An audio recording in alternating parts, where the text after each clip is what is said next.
Qəfil yağan yağış tək birdən məni ağladın.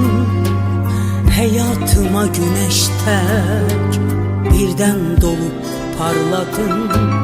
Sənsiz həyat biləsən, acı kamandır dinən. Dərd çəkməyi deyəsən, səndən öyrəndi sinəm.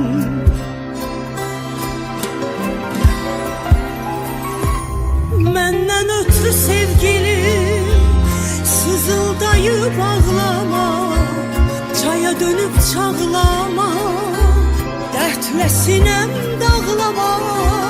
Məndən ötürü ağlama, qoy ağlasın yağışlar, yaddan çıxmaz baxışlar, ömrümə nur bağışlar.